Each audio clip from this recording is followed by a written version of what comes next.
Namaskaram. Welcome to PGurus. I'm your host JK. It's been a long time since I have come in PGurus English, but I feel I should, and here we are. And we also have an eminent guest who is a public policy advisor. He has also done a script for a OTT web series, if I'm right. So I'm happy to welcome Mr. Banuchandar Nagarajan. Namaskaram, Swami. I guess it's been some time since we had this collaboration happening. Thanks for coming to PGurus once again. I just thought I'll just narrate how far PGurus has reached.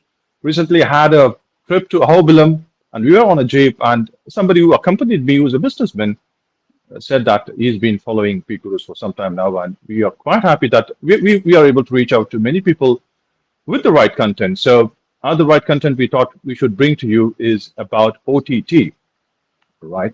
So Banuchandar Swami having some experience, at least maybe nascent or initial, whatever you want to put it as, and he has done it, right? He's there in the industry now. He has done a screenplay writing for OTT web series. So let's start with that. Mattagam is the name. Did I pronounce it right? Is it Mattagam, Correct. Tamil web series? Right. Okay. Correct. So, in fact, for writing Tamil, it's pretty difficult. Somebody who's been in Delhi for a long time, and that too, screenplay writing. It's I believe it's very rare for somebody who's right-leaning, if I have to say it in such a way, at least somebody with Dharmic ideology, to even make foray into movie industries or even any kind of industry that requires some kind of artistic talent. Though we know that there are some mediocrity there, but still, right? Somebody to just get there, it's absolutely difficult, and you have done that. Maybe you have just crossed the first hurdle. Hopefully, more success coming your way, I believe. But let's start with Mattagam. So, how did it go? But actually, how did it click, first of all? Yeah. So thank you, JK, for this episode, particularly because it is one of those very creative, quirky topics that usually is not discussed quite frequently in media. Simply because of the fact that like culture shapes a lot of society. We think that political leaders and public policy actions and even religious leaders shape society, but a lot of people get influenced by what they see on screen. Especially like I need not tell this to be somebody from Tamil Nadu because we are at a different level altogether. But I mean, to put it like there have been many people that have returned back from the US after watching Swadesh, the movie when Shah Rukh Khan was a ISRO scientist. To give an example, there are many other things. People get influenced for good or bad. So I think it's very important that like we keep an eye on this conversation. I want to tell my journey for a couple of reasons. One is that there is a lot of demand. I'll actually explain why I got it in the first place, and how other people should also like use this opportunity. They should not hesitate that because I see a lot of creative minds, especially among the younger generation, but they are very hesitant and they do not know how to go about it. So hopefully my story will inspire them. Okay. First, I grew up in Tamil Nadu, in Madurai, JK. So like my Tamil is also fluent. So that was very helpful. To give a background, see, I'm an economist and a public policy advisor. I have worked in World Bank, UN, and Government of India, and so on. So I have absolutely no creative background at all. So I just want to make it very clear. So I had no creative background at all. So I used to write normal articles on economic policy or politics in various newspapers. So writing was my only thing. So what happened was one of my friends, who's a Tamil Nadu-based IPS officer, he was posted in Delhi, and one of the cases that he had solved when he was posted in Chennai was picked up by a director. And in that story, there is a lot of issues related to police bureaucracy, the interaction between politicians and police and all that, and a lot of leadership, management, etc., and those sort of topics. So my friend insisted that I speak with the director and help him. But I was actually like, I repeatedly told him that I don't have any background, but he insisted that I go. And it so happened that during COVID, I was actually in Chennai, and this director's house was just a kilometer from my house. So I could just walk, and I just went for a small having a cup of coffee, but it ended up into an 8-hour conversation on various things, because he read the same books and we watched the same movie. So there was a great amount of rapport, and he also came from Madurai, Kovilpatti to be exact. So we sort of interacted quite a bit. So the way it started was like I started writing on these issues, like uh, how the police bureaucracy is structured, etc., and how there's a character in that in that episode in the web series, which is who thinks very financially. There's a lot of mergers, acquisitions, finance sort of things also. That is there. Okay, so this is what I started contributing. But once the rapport with the director started, he felt that I could actually write a lot of other fictional things as well, because of with my experience of reading so many fiction movies and watching non-fiction. A quick segue into Mattagam. Mattagam is the name of the TV show. It is in Tamil, but it's dubbed in all languages. It's on Hotstar. The name Mattagam means the forehead of the elephant. So it conveys both intelligence, but also when the elephant attacks, it uses the forehead first. So it's both strength and the brains. It actually ran very successfully. It's one of the best shows that actually ran in Hotstar in 2023, at least according to the Hotstar statistics. So please go and watch it if you have not watched it. It's dubbed in all Indian languages. So this is the basic background. So I'll tell you a couple of quick things about OTT. See, with something like a movie, you can actually run with one emotion, either heroism or romance or action, something like that. You saw it and say RRR, Pushpa, etc. But in OTT, what happens is it's 10 hours, give or take. So it's 10 hours and people need a lot of content. Okay. Usually directors that actually are in this business, they own the craft. They know how to fix the camera angles, how to bring all the actors and actresses together, how to navigate the politics of a movie industry to get them some things done, but they're not experts. And also the way we watch OTT is very different. See, we do not watch OTT in one go like a movie. So we pause. For example, if a character says something interesting, we pause and Google. Okay. And if you like a character, a hero or heroine, you actually stop and go to their Instagram page, for example.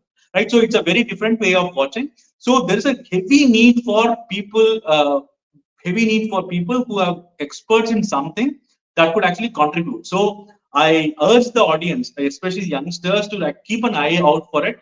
It's a fantastic experience if you have not worked in that. It's a very crazy industry, as well, as you would have read from magazines and everything. Very unstructured, but it's a great opportunity for somebody to explore a different part of your brain. It is like they say that left brain is analytical and right brain is creative, right? So you have an opportunity to experience that. So I urge youngsters especially to keep an eye for it.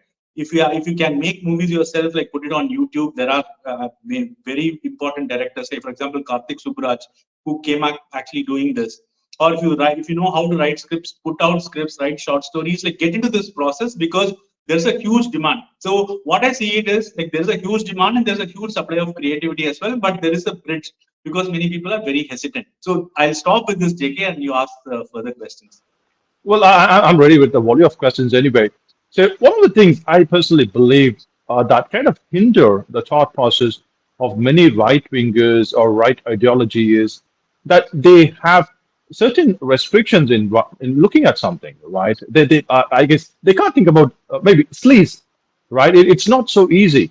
Anything that is anti-national, I guess we have some 16 uh, maybe this is 16 sentences or 16 rules that we have to follow while writing something, because I being in AR, I usually look at that 16 rules that being put out on the reception. To start with, I guess we cannot talk ill about any religion, any person, this, that, so many.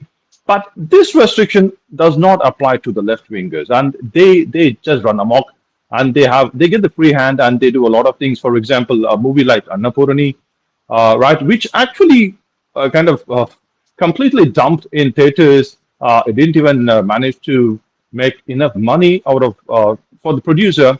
But OTT, there was a lot of hustle, a lot of people trying to promote it, and finally somebody somebody like I believe Tamil Labs, Karthik Gopinath, many people picked it up, and then they somehow, in fact, I have to mention the name of Ramesh Solanki, who kind of filed the case to take it out of to take it away from, rather to stop that movie being shown in OTT, Netflix to be precise. So, what do you think about? Do you think the right wing or the right ideology people have enough, say, creative ideas that they can that you think could be put out, as you rightly said? Do you think movies like Kantara? I guess it's one in lifetime movie, once in lifetime movie, very rare. In fact, I believe Kantara, and then there are other movies, other Indian movies, to be precise. But how do you approach? I guess is it for us to go and knock every door like they did earlier, going after studio, standing outside the gate for us, trying to get in? Is it that difficult nowadays, or because you said you simply had this opportunity because your friend worked with or knew the director, rather your friend's Yeah, case was picked up by the director. A lot of things happening because it just maybe a chance for you, maybe it's yeah. sheer luck for you. But is that the case for everyone? But again, coming back to the basic question, how does movies like Annapurni, a lot of sleaze to be precise, get into this OTT? Absolutely, that's unchecked and it is compromised to an extent. Yeah, okay. So you have actually raised quite a few issues in your question, JK. So let me take it one by one. First is, my case was very unique. Okay, I don't think like anybody is going to get invited to like write a screenplay. So I think it's a very hard business to, in fact, So probably like less than 5% of the movies or OTTs become successful. So and when you hit it, it's highly profitable. So I think so it's a very high risk business, and so people are very careful about like choosing who they work with, etc. Having said that, like this is always, but having said that, it's always profit based. Okay, it's money. It's the only currency that there is money. Okay, so ideology is something I will come to that, but the major currency is money. If you actually are able to make money, they will make any movie. I'll give you an example. For example, Karan Johar used to make all sorts of left-wing movies, but he also made RRR, right? Because after the success of Bahubali and also Bahubali, right? So after Bahubali and RRR, he felt that that's where the mullah is, right? So many people are amoral. Like we think they're immoral, they don't have any morals, but many people are amoral. They only get the money is the only thing, right? And second important thing I should tell you is like see 90% of the movies they don't have any ideology. Okay, it's generally some useless romance or like comedy or anything like that. Okay, but those that make news are among the 10 less, and I won't even say 10%, like only a few movies every year make these controversies, right? So I'm talking about the 95%. So my advice to people, youngsters is to like cut your teeth, learn this skill. This is a skill. I don't think like even I have learned it, but I'm just wiser by experience of having worked on one TV show. So I think like people should cut their teeth, learn things and then proceed. And the other point you mentioned is there is obviously historically, if you look at it, there's a huge left-wing bias, right? So when movies like say Kashmir Files or Kerala Files come out, like there's a huge hue and cry, and newspapers write negative reviews continuously. They give you like bad reviews. But if you look at the audience rating, which is a totally different thing on IMDb, it is like very high because like people who watch it and like it, they rate it very differently. So there are these gatekeepers of culture who are now becoming very irrelevant. Okay, nobody reads like say for example a review from Indian Express and then go watch a movie, right? So people are not like that anymore. So I think democratization of that is happening. So right now the situation is such that if you have a good script and you make a movie, people are going to watch it. I'll come to the question of Annapoorani and OTT issues, right? See, on OTT, what has happened is there were huge issues because it's not regulated. The OTT is still not regulated in India. There is no censor for OTTs, unlike the movies, right? So And it was a very new thing. If you look at the history of OTTs, it's probably like 7 years, 8 years old. At least that's when it hit the steady state. So people like when there's a new technology that comes in, usually there's very lax regulation, and then people think that you should regulate. So right now there's a huge amount of self-regulation. In fact, our own TV show, it went through a lot of what you call edits, quality edits. For example, you cannot show a number board of a vehicle. Okay, there are issues with that. So it's becoming more and more minute and complicated. And in fact, there have been a couple of shows that have been even big directors, right? Their shows have been cancelled or shelved, etc. For example, there was a hue and cry about Annapoorani; it was taken out. So I think there's a bit of catch up.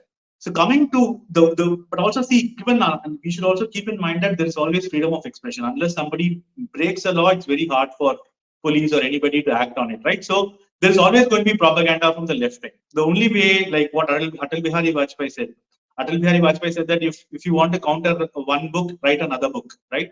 So we have to people on the right of center or Dharmic side of things should get into this industry, learn the tricks, and they should also make movies.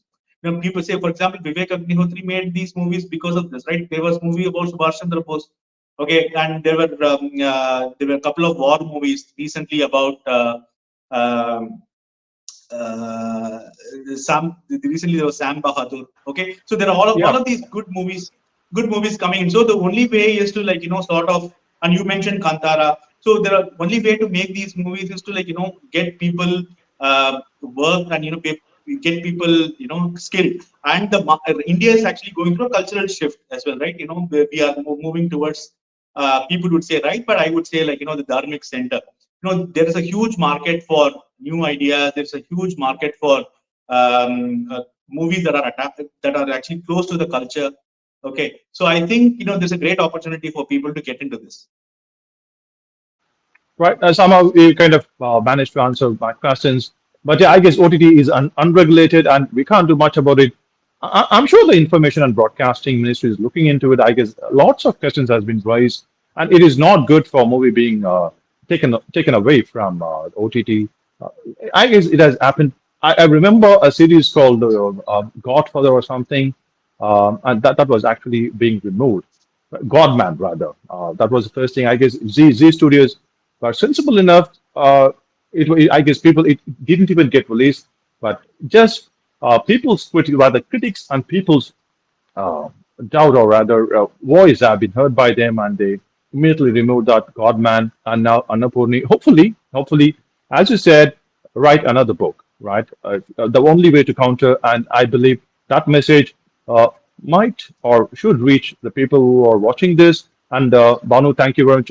Wish you all success. So coming JK, away. I just want to make a couple of quick points, JK. Yep. See, I just want to look at the future, at least as I see it. See, there is a great amount of technological advancement that is happening, right? Many viewers would already be familiar with ChatGPT. Okay, so I think if you actually even have a crux of a story and you actually ask ChatGPT to write a script, it writes. Okay, it is actually bad for people who are actually screenwriters, but it's actually empowering for somebody who has an idea but do not know how to actually come out with a script. Okay, I'll give you an example. There was so the Marathas and Sikhs. Okay, they actually captured Lahore, which was under the Muslim invaders in 1759, I would say, approximately after the first battle of Panipat, right? So it's a great it was one of the great historical landmarks. And right now, there's amount of a misunderstanding between Sikhs and Hindus, especially in Punjab, right? So I was actually I'm just giving it as an example. I was thinking, I do not have the historical research with me because I'm busy with other things. So I was actually generally asked ChatGPT, can you actually write me one page of this is the thing? Can you write me a small scene on this? It actually came up with a scene. Okay, right now I do not have any historical research. Usually, there's a great amount of historical research that happens for something like this, from costumes to every other thing. But without anything, there is this. I will tell you even more astonishing thing. There are actually softwares, for example, Midjourney. If people have not used it, like, I request them to try it. So if you actually feed the script into Midjourney, it actually produces a very, very, very high quality movie. So like we are actually in the beginning of something like extremely amazing. So somebody with an idea alone can actually write a script through ChatGPT and make a movie through Midjourney. So Midjourney is still like, it is paid, and it still can't make feature like movies, but I'm saying the technology is already there. So combine it with the power of distribution through social media, say Instagram, YouTube, and there will be other things that also be coming, right? So we are in the midst of something extremely amazing, and we have a market that wants movies. So there is again, I'm saying that there's supply, demand, and there's also the mechanism to bridge supply and demand, right? So I actually I'm foreseeing an explosion of movies, at least explosion of short movies, and I mean, 5-minute videos and sort of these things, exploring complex topics, coming very soon to us. So we are in very exciting times, and I hope that, like, people who are watching this would actually, like, try these tools. Your voice. I'm sorry about that. I was on mute. So Midjourney and ChatGPT is what you have to look into, as per Banu. So Banu, thanks for those suggestions. Hopefully, people are looking into it already. We need more movies. I'm sure a lot of short films are coming. I guess more like a pilot project here. People are trying it out. People want to make it big in movies. There is a lot of money there, and it's an industry that has to survive. And with right leaning or dharmic people into it, I'm sure we can do a lot of good things for the society as well. Banu, once again, thank you very much for coming to PGurus, and wish you all the best in all your future endeavors. And people, if you like this video, we have given you something in terms of ideas, maybe some kind of a hope for people who have ideas and who are waiting to reach somewhere in the movie industry. The journey just starts, right? So thank you very much. Do like this video, share it with your friends, and do comment. See you next time. Bye-bye.